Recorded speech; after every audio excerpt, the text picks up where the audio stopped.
இந்த ட்ரேடிங் சீரீஸில் இது எபிசோட் 7.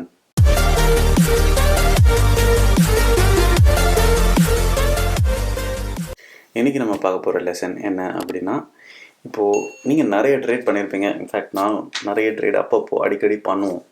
அண்ட் நமக்கு டெய்லி பண்ணுறதுக்கும் டைம் இருக்காது. அண்ட் நம்மளோட எல்லா ட்ரேடும் ப்ராஃபிட்டாக தான் வரும்ன்றதும் சொல்ல முடியாது.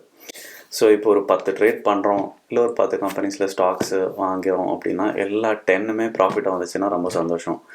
ஆனால் இதில் ஒரு 7 இல்லை 8 கொஞ்சம் நெகட்டிவாக போச்சு அப்படின்னா இந்த மற்ற 2 ஸ்டாக் வச்சே நீங்கள் உங்களோட நெட் பொசிஷனை பாசிட்டிவாக கொண்டு வரலாம். ஸோ அதை பற்றி தான் இன்றைக்கி சொல்ல போகிறேன். ஹலோ வணக்கம், நான் கீர்த்தி. இந்த சேனல் ஃபுல்லாகவே பிஸ்னஸ் அண்ட் மணி பற்றி மட்டும்தான் இருக்கும். இது வரைக்கும் நீங்கள் சப்ஸ்கிரைப் பண்ணாலும் பண்ணிக்கோங்க. இப்போ நான் ஒரு ட்ரேடிங் சீரீஸ் பண்ணிகிட்ருக்கேன். அண்ட் இது ரொம்ப ஈஸியான அண்ட் ஒரு ரொம்ப சின்ன டிப் தான். இது எவ்வளோ தூரம் நீங்கள் இம்ப்ளிமெண்ட் பண்ணுறீங்கன்றது உங்கள் கையில் தான் இருக்குது. ஏன்னா இது மாதிரி தப்பெல்லாம் நானும் பண்ணியிருக்கேன் முன்னாடி. பட் இனிமேல் நீங்கள் அதை பண்ணாதீங்க அப்படின்றதுக்கு தான் இந்த ட்ரேடிங் சீரீஸே. அண்டு நான் வழக்கம் போல் அந்த ஃப்ரீ ஸ்டாக் டொனேஷன் அது இன்னும் இருக்குது. நான் கொடுத்துருக்க லிங்க்கில் நீங்கள் ஏதாவது ஒரு லிங்க்கை சூஸ் பண்ணி ரெஜிஸ்டர் பண்ணிங்க அப்படின்னா எனக்கு ஃபேஸ்புக்லேயோ இல்லை கமெண்ட்ஸ்லேயோ நீங்கள் எனக்கு இண்டிகேட் பண்ணிங்கன்னா நான் வந்து ஒரு செப்பரேட்டாக கம்யூனிகேட் பண்ணுறேன். அதில் வந்து உங்களுக்கு எப்படி ஃப்ரீ ஸ்டாக் கொடுக்குறது அப்படின்றதும் நான் சொல்கிறேன். ஸோ இப்போ நான் ஒரு சார்ட் காமிக்கிறேன். அந்த சார்ட்டில் உங்களுக்கே புரியும் எப்போ வரைக்கும் வெயிட் பண்ணணும் அண்டு எப்போ மற்ற ஸ்டாக்கில் லாஸ் ஆனாலும் அந்த 1 இல்லை 2 ஸ்டாக் வச்சு நீங்கள் கம்ப்ளீட்டாக எப்படி உங்கள் நெட் பொசிஷனை பாசிட்டிவ் கொண்டு வரலாம் அப்படின்றதான். வாங்க பார்க்கலாம். ஓகே, ஸோ இது ஒரு ரொம்ப சிம்பிளான ஒரு சார்ட். இப்போ இது ஒரு 4 இயர்ஸ் சார்ட்டுன்னு வச்சுக்கோங்க ஒரு சாம்பிளுக்காக. ஸோ இப்போ இந்த இடத்துல 2 இஎம்ஐ செட் பண்ணியிருக்கு. ஒன்று இஎம்ஐ 13, இன்னொன்று இஎம்ஐ 40. மேலே இருக்கிற லைன் வந்து இஎம்ஐ 13, கீழே இருக்கிற ப்ளூ லைன் வந்து இஎம்ஐ 40. ஸோ இப்போ இதில் பார்த்தீங்கன்னா இது ஃபுல்லாமே வந்து மோஸ்ட்லி ஸ்டாக்கோட மூவ்மெண்ட் பெருசாக ஒன்றும் இல்லை. ஸோ நீங்கள் என்ன நினச்சிருக்கலாம் அப்படின்னா, இங்கே நீங்கள் வாங்குறீங்க இல்லை இங்கே நீங்கள் பர்ச்சேஸ் பண்ணியிருந்தீங்க அப்படின்னா உங்களுக்கே வந்து என்னடா இது மூவே ஆக மாட்டேங்குது அப்படின்ற ஒரு கஷ்டம் உங்களுக்கு இருந்திருக்கும். அதான் நான் இந்த இடம் சொல்கிறேன் அப்படின்னு உங்களுக்கே தோணியிருக்கும். பட் ஸ்டில் இதை நீங்கள் ஹோல்ட் தான் பண்ணியிருக்கணும் அப்படின்றதுக்கு இந்த இஎம்ஐ 13 அண்ட் 40 வந்து யூஸ்ஃபுல்லாக இருக்கும். அண்ட் இந்த இடத்துல பார்த்தீங்கன்னா உங்களுக்கு எந்த இடத்துலையுமே வந்து இஎம்ஐ 13க்கு கீழே வந்திருக்காது. ஸோ இதெல்லாம் ஒரு இண்டிகேஷன். அண்ட் இது ஒரு கன்சாலிடேஷன். இங்கே ரெட் மார்க் இருக்கு இல்லையா, இது வந்து ஒரு கன்சாலிடேஷன். இதெல்லாமும் ஒரு கன்சாலிடேஷன். ஸோ இந்த கன்சாலிடேஷன் எல்லாமே இன்னும் ஸ்டாக் ப்ரைஸ் க்ரோ ஆகிறதுக்கு சான்ஸ் இருக்குது அப்படின்றத நீங்கள் பார்க்கணும். ஆனால் அதே மாதிரி எவ்வளோ சீக்கிரம் விற்காமல் இருக்கணுன்றதுக்கும் இந்த இஎம்ஐ 13 வந்து யூஸ்ஃபுல்லாக இருக்கும். ஸோ அதுதான் இங்கே பாருங்கள், கிட்டத்தட்ட 22 மந்த்ஸில் 450% ப்ராஃபிட். நீங்கள் மற்ற ஸ்டாக்லலாம் ஒரு 10% லாஸ் பார்த்துருந்தாலோ இல்லை 15% லாஸ் பார்த்துருந்தாலும் இந்த ஒரு ஸ்டாக் வச்சே உங்கள் நெட் பொசிஷன் ஈஸியாக ரொம்பவே அதிகமாக இருக்கும். அதே மாதிரி இங்கே பாருங்கள் 7 மந்த்ஸ் பீரியடில், அதாவது இங்கேருந்து இந்த இடத்துல 171% அண்ட் 4 மந்த்ஸ் பீரியடில் 70%. இதெல்லாம் வந்து ஹியூஜ் ட்ரேட், ரொம்ப ரொம்ப அதிகமான ஒரு பொசிஷன் இன்க்ரீஸ்ன்னு வச்சுக்கோங்க. ஸோ இதை வந்து நான் ஒரு லைவ் எக்ஸாம்பிள் வச்சு இன்ஃபோசிஸ் சார்ட் பார்க்கலாம். அண்ட் எவ்வளோ சீக்கிரம் எவ்வளோ பர்சன்டேஜ் இன்க்ரீஸ் ஆகிருக்கு அப்படின்றதையும் நம்ம பார்க்கலாம். ஸோ இப்போது இதான் வந்து இன்ஃபோசிஸ் சார்ட். நான் ஏற்கனவே எடுத்து வச்சது மணி கண்ட்ரோல்லேருந்து வச்சுருக்கேன். நான் ஆல்ரெடி செட் பண்ணியிருக்கேன் இஎம்ஐ 13 அண்ட் இஎம்ஐ 40. இந்த இடத்துல பார்த்தீங்கன்னா உங்களுக்கே தெரியும். அண்ட்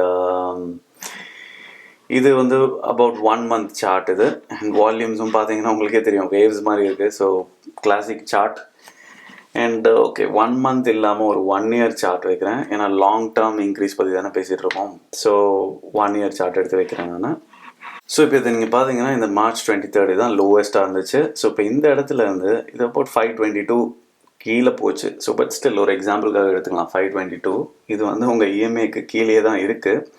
ஸோ ஸ்டார்டிங் பொசிஷன் பார்க்க வேண்டாம். அதுக்கப்புறம் பார்த்தீங்கன்னா இந்த இஎம்ஐ 13 நல்லா நோட்டீஸ் பண்ணுங்கள். இஎம்ஐ 13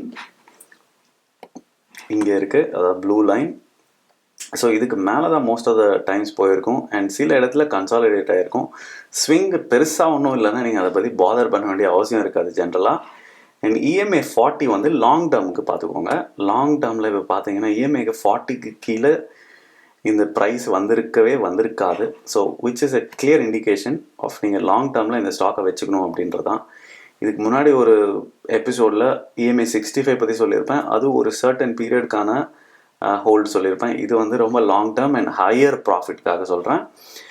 ஸோ இப்போ இந்த இஎம்ஐ 40க்கு கீழே இந்த ஸ்டாக் எப்போவுமே வரல. இந்த ஓவரால் நான் சொல்கிறது மார்ச்லேருந்து இப்போது ஹார்ட்லி ஜான்வரி 2021 கிட்டத்தட்ட ஒரு 9 monthsல 522லேருந்து 1370 விச் இஸ் லைக் 163% நினைக்கிறேன் மோஸ்ட்லி அப்ராக்சிமேட்லி. ஸோ 163% ஒரு நல்ல பெரிய ஸ்டாக், ஃபண்டமெண்டலி ஸ்ட்ராங் ஸ்டாக்கு இந்த அளவுக்கு நீங்கள் ஹோல்ட் பண்ணி விற்கலாம் அப்படின்றது உங்களுக்கு தெரிஞ்சிருக்கணும் ஈஸியாக. அண்ட் இதே மாதிரி நிறைய சின்ன சின்ன ஸ்டாக்ஸும் இருக்குது. இதெல்லாம் வந்து எப்போ நீங்கள் விற்கக்கூடாது. அண்ட் மற்ற ஸ்டாக்லலாம் லாஸ் ஆகியிருந்தாலும் இந்த ஸ்டாக் வச்சு நீங்கள் உங்கள் மற்ற லாஸ் எல்லாம் கவர் பண்ணிக்கலான்றதுக்காக தான் நான் சொல்கிறேன். ஏன்னா நம்மளோட ஃபர்ஸ்ட் லெசன் காசை லூஸ் பண்ணவே கூடாது, அதை நல்லா ஞாபகம் வச்சுக்கோங்க. அண்ட் இந்த லாங் டேர்ம் ப்ராஃபிட்டை நீங்கள் எப்படி பண்ணலாம் அப்படின்னா, இப்போ நீங்கள் ஒரு இடத்துல மிஸ் பண்ணிட்டீங்க, இப்போ இந்த இடத்துல இருக்குது இஎம்ஐக்கு 40க்கு மேலே தான் இருக்குது அப்படின்னா, நீங்கள் இன்னும் கொஞ்சம் ஸ்டாக்ஸை பர்ச்சேஸ் பண்ணிகிட்டே இருந்தீங்க அப்படின்னா உங்களோட இனிஷியல் ரிஸ்க்கும் கம்மியாகிட்டே இருக்கும். ஏன்னா ஆல்ரெடி ஸ்டாக் ப்ரைஸ் க்ரோ ஆகிட்டே தான் இருக்குது. ஸோ நீங்கள் இன்னும் ஆட் பண்ணிகிட்டே இருந்தீங்கன்னா உங்களோட பர்சன்டேஜ் இன்க்ரீஸ் ஆவரேஜ் பண்ணுவீங்க. பட் ஸ்டில் உங்களுக்கு லாங் டேர்மில் உங்களோட நெட் ப்ராஃபிட் பாசிட்டிவாக அதுவும் நல்லாவே இருக்கும். மற்ற ஸ்டாக்கெல்லாம் லூஸ் பண்ணுறதை கம்பேர் பண்ணால் நீங்கள் ஏதாவது ஒரு ஸ்டாக் வச்சு நீங்கள் மேனேஜ் பண்ணி தான் ஆகணும். ஏன்னா உங்கள் நெட் பொசிஷன் பாசிட்டிவாக இருக்கும். ஸோ அதுக்காக தான் சொல்கிறேன், இந்த இஎம்ஐ 40 யூஸ் பண்ணுங்கள். கண்டிப்பாக இது ஒர்க் ஆகும் லாங் டேர்முக்காக. அண்ட் இதில் முக்கியமான விஷயம், உங்கள் லாஸை நீங்கள் லிமிட் பண்ணிகிட்டே இருக்கணும். அதுதான் ரொம்ப ரொம்ப முக்கியம். அண்ட் இதெல்லாம் ஒரு பிக் வின்னர் ஸ்டாக்குன்னு வச்சுக்கோங்களேன். நெட் பொசிஷன் பாசிட்டிவாக இருக்கிறதுக்கு இதெல்லாம் ஒரு ஈஸியான வழி. நீங்கள் எதுவும் பெருசாக ஃபண்டமெண்டல் ரொம்ப டீப்பாலாம் நீங்கள் அனலைஸ் பண்ண வேண்டிய அவசியமே இல்லை. அதனால் எப்போவுமே உங்கள் போர்ட்ஃபோலியோவில் இந்த மாதிரி ஒரு 2-3 ஹை க்ரோத் ஸ்டாக்ஸ் கரெக்டான டைமில் இன்வெஸ்ட் பண்ணி நீங்கள் வச்சுருந்தீங்கன்னா உங்கள் நெட் பொசிஷன் கம்ஃபர்டபுளாக இருக்கும். நீங்கள் ரிஸ்க் எடுக்கிறதுக்கும் உங்களுக்கு ஈஸியாக இருக்கும். அதுக்காக தான் இந்த மாதிரி ஸ்டாக்ஸும் உங்கள் போர்ட்ஃபோலியோவில் இருக்கணும்னு சொல்லுவாங்க. இப்போ மியூச்சுவல் ஃபண்ட்லாம் பார்த்தீங்கன்னா இந்த மாதிரி முக்கியமான ஸ்டாக்ஸ் எல்லாம் இருக்கும். அண்ட் நல்ல ரிஸ்கி ஸ்டாக்ஸும் வச்சுருப்பாங்க. ஸோ அதனால தான் ஒரு ஆவரேஜ் ஆகிட்டு பேலன்ஸ் ஃபண்ட் மாதிரி உங்களுக்கு ஒரு க்ரோ ஆகிற மாதிரி ஒரு ஃபீலிங் கொடுக்குது மியூச்சுவல் ஃபண்ட். அது சேஃபான பெட்டும். பட் இந்த மாதிரி ஒரு சேஃபான ஸ்டாக்ஸே இவ்வளோ நல்லா க்ரோ ஆகுதுன்னா ஏன் நீங்கள் மிஸ் பண்ணணும்? ஸோ இந்த மாதிரி ஸ்டாக்ஸ் தான் நீங்கள் சூஸ் பண்ணணும். அண்ட் இந்த பிரின்சிபல் மற்ற ஸ்டாக்கும் ஒர்க் ஆகும். எந்த ஒரு கம்பெனியாக இருந்தாலும் சரி உங்களுக்கு ஈஸியாக ஒர்க் ஆகும். அண்ட் இது ரொம்ப ஈஸியான டிப். இது ஒன்றும் ரொம்ப ரொம்ப காம்ப்ளெக்ஸ்லாம் கிடையவே கிடையாது. அண்ட் ஃபண்டமெண்டல்ஸ் ஆப்வியஸ்லி கம்பெனி நல்லா சூஸ் பண்ணிங்கன்னா பிரச்சனையே கிடையாது. ஸோ இந்த லாங் டேர்ம் ப்ராஃபிட்டை நீங்கள் எப்படி யூஸ் பண்ணி மற்ற லாஸும் கவர் பண்ணலாம் அப்படின்றதுக்கு தான் நான் இது சொல்லணும்னு நினச்சேன். இது ரொம்ப ஈஸி தான். இதை ஃபாலோ பண்ணுறது பெரிய கஷ்டம்லாம் கிடையாது. அதே மாதிரி இஎம்ஐ எப்படி செட் பண்ணுறது அப்படின்றதெல்லாம் முன்னாடி எபிசோடில் சொல்லியிருப்பேன். அதையும் நீங்கள் பார்த்து தெரிஞ்சுக்கோங்க. இந்த ட்ரெயிலிங் ஸ்டாப் லாஸ் டெக்னிக்கும் இப்போ ஏஞ்சல் ப்ரோக்கிங்லேயும் சரி ஜீரோதாலையும் இருக்குது. நீங்கள் எந்த ஒரு ட்ரேடிங் ப்ரோக்கர் வச்சு நீங்கள் ட்ரேட் பண்ணாலும் அதெல்லாம் தெரிஞ்சுக்கோங்க எப்படி செட் பண்ணுறதுன்னு. அதெல்லாம் யூஸ் பண்ணுங்கள். அப்போ தான் உங்களுக்கு ஈஸியாக இருக்கும். அதே மாதிரி நீங்கள் டெய்லி பார்க்கணுன்னு அவசியம் இல்லைனாலும் அலர்ட் செட் பண்ணிக்கோங்க. எல்லா ஸ்டாக் ப்ரைஸும் ரொம்ப, அதாவது ஹையும் சரி லோவும் சரி ஒரு அலர்ட் செட் பண்ணிக்கோங்க. ஸோ தட் நீங்கள் பொசிஷன் ஆட் பண்ணுறதா இருந்தாலும் பண்ணிக்கலாம், இல்லை நீங்கள் செல் பண்ணுறதா இருந்தாலும் பண்ணிக்கலாம். இதெல்லாம் கால்குலேட் பண்ணி, இப்போ நான் சார்ட் காமிச்ச மாதிரி இதெல்லாம் கால்குலேட் பண்ணி கரெக்டான பொசிஷன் அந்த ட்ரேட் ப்ரைஸ் என்னவாக இருக்கும் அப்படின்றத வச்சு நீங்கள் அலர்ட் செட் பண்ணணும். அதுக்கேற்ற மாதிரி மற்ற ட்ரிகர்ஸும் செட் பண்ணணும். ஸோ இது உங்களுக்கு ஈஸியாக புரிஞ்சிருக்குன்னு நினைக்கிறேன். அப்படி புரியலன்னா இன்னொரு வாட்டி பாருங்கள். இது யாருக்காவது ஹெல்ப்ஃபுல்லாக இருந்துச்சுன்னா கண்டிப்பாக ஷேர் பண்ணுங்கள். And like, share, subscribe. கூடிய சீக்கிரம் நெக்ஸ்ட் வீடியோவில் சந்திக்கலாம். பாய்.